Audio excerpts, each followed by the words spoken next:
Réveil à bord du 814. On sait plus trop où sont les petits camarades de jeu, donc avec le jeu des empannages, tout le monde part un peu de son côté. Je suis un peu fatigué quand même, donc je vais pas tarder quand même à aller alterner des heures de bar et des heures de sieste.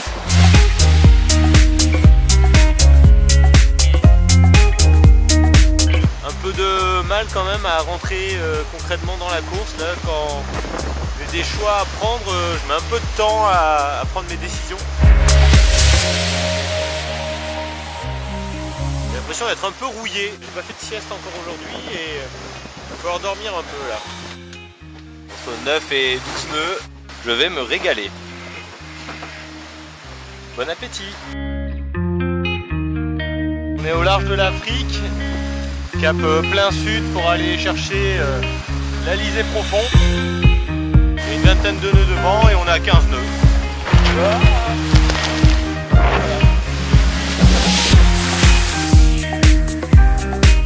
Je me lasse pas de glisser comme ça sur l'eau. La mer est plus rangée, c'est une belle mer d'Alizé là. Et il y a entre 20 et 25 nœuds de vent. C'est quand même génial. Short, t-shirt. Félicitations à Benoît Hansberg qui est papa. Je suis hyper content. Le mini, c'est assez simple. C'est 2 jours à fond sous spi et la nuit, pareil, à fond sous spi. Au nord du Cap Vert. Maintenant c'est le grand saut, il me reste entre 9 et 10 jours de mer. Hier j'étais 2e à 36 000 du premier. Aujourd'hui je suis 3e à 24 000 du premier. Ils annoncent aussi des orages dans le sud. Donc j'ai pas envie de me coller dans les orages aujourd'hui. J'avais envie de faire de l'ouest, ce que j'ai fait là. Ça fait donc 4 jours qu'on est tout le temps au portant à fond. Et c'est quand même super plaisant. Quand le groupe électrogène tourne, il vient de me faire une petite frayeur là, il voulait pas démarrer. Donc là, j'ai bien orienté celui que j'ai directement sur la batterie. J'en ai 2 autres à l'arrière. C'est parti pour 2h30 de barre jusqu'à la vacation radio.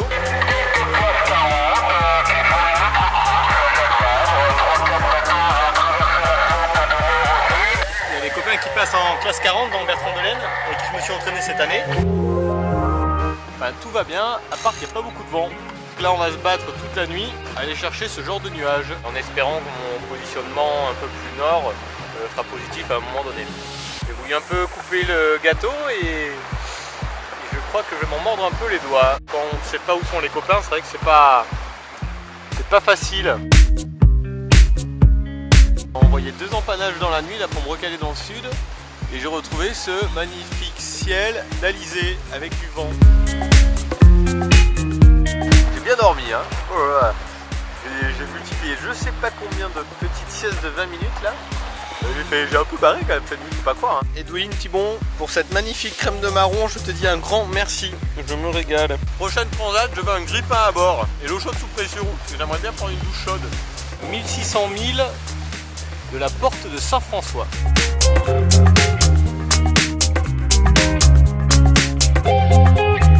La journée d'Alizé, c'est ça. On est au portant depuis le début et on enchaîne les surfs. On a dû affoler les compteurs un peu là sur cette première partie de la 2e étape. Aujourd'hui j'ai passé beaucoup de temps à la barre parce que il y a 2 jours j'ai pas su me recaler dans le sud. J'ai eu moins de vent que les 2 derniers jours. Donc ça fait depuis 2 jours que je perds des places au général. C'est toujours un peu frustrant de savoir quand est-ce qu'on a fait une erreur et le but de cette 2e étape c'est d'en faire le moins possible. Là j'en ai fait une qui m'a fait perdre beaucoup de milles, donc je m'en veux. Là les mecs de devant là, ils ont un rythme que j'ai vraiment du mal à tenir. Je suis pas content de perdre des milles et donc il va falloir cravacher pour rattraper tout ça. ma dernière tranche de lomo. Ah, j'ai en direct mon outrigger qui vient de casser. Je sens que je vais passer beaucoup de temps à la barre cette nuit. Je vais avoir du sport. Mon premier grain pluvieux de la transat. Il y a des grains, la mer est démontée. Il y a entre 23 et 28 nœuds de vent.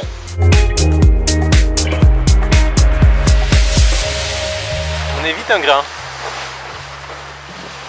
On est dans sa bordure là pour avoir un peu plus d'air. Ce qu'il faut, c'est surtout pas être dessous. On navigue de façon un peu trop conservatrice. Et on va commencer à faire le chasseur d'algues.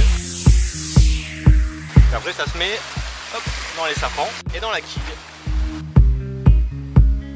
C'est super beau, mais aussi un peu inquiétant. Je sais pas quel vent j'aurai là-dedans. Et il est urgent de prendre une douche. Ça gratouille un peu. Ça gratte, ça gratte, ça gratte, ça gratte. Mais je suis un homme neuf. Je m'habille et je relance de la toile. Direction la Guadeloupe. C'est un colloque comme ça.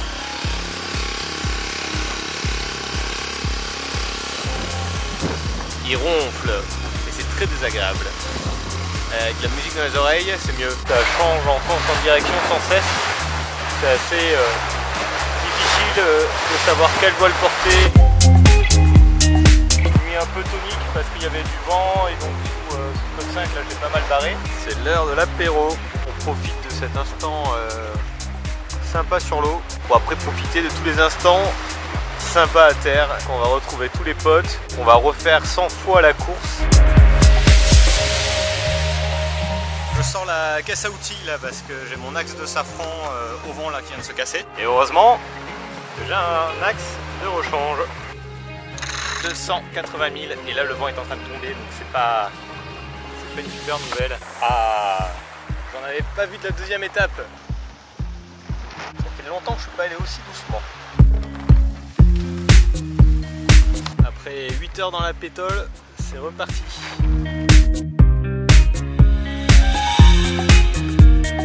Ça risque d'être une nuit un peu mouvementée. Demain, on va pouvoir déguster les bons produits de la Guadeloupe. On va pouvoir boire des coups avec les copains et retrouver la famille. Et ça va être génial. Tu plais à mon père. Qu'est-ce qu'on a dans l'eau? Des sargasses en pagaille. Dernier repas de midi à bord a priori, hein, parce que je pense que je vais arriver demain dans la matinée si le vent tient. C'est soit bon appétit, soit bon courage. Dans 24 heures on sera à terre. Bah, ça fait quelque chose. Ça n'a pas été toujours facile quoi. Ce genre de projet ça te prend une énergie de malade. J'ai pas réussi à rendre la copie parfaite, il a fallu que je fasse encore une boulette quoi. Une boulette de positionnement. Bah, assez sud, puis un peu toujours là. En mémoire la rupture du safran quoi, sur la première étape qui a fait que j'ai un peu parfois navigué un peu trop safe quoi. Encore 119 000 et on y est. 119 000, allez le vent, accompagne-moi encore un peu.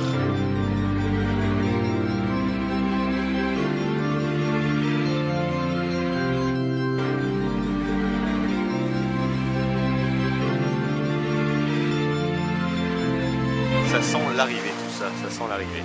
Ça y est, on voit la terre.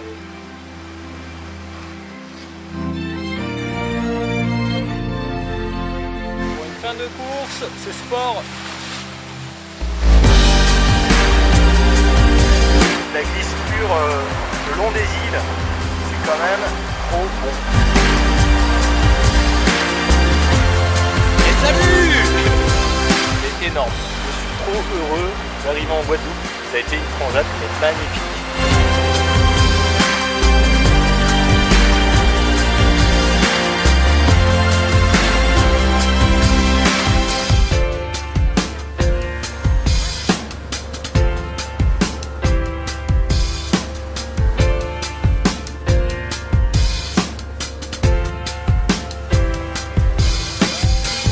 Ça y est, j'ai bouclé ma deuxième ligne.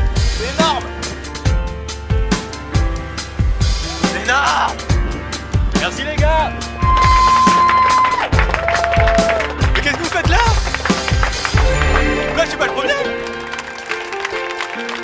la deuxième, hein.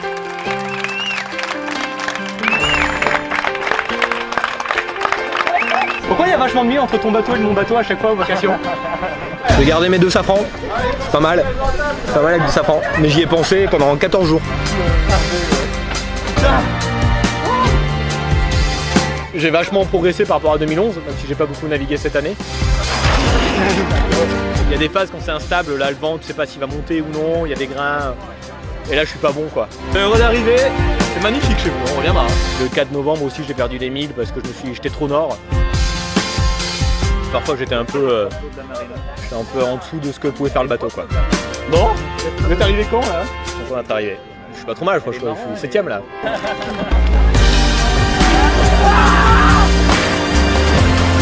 Avant de partir, j'avais fait une petite présentation à mes collègues de boulot, je leur ai dit ouais, dans les 7 ça serait bien. Le 7ème ça va.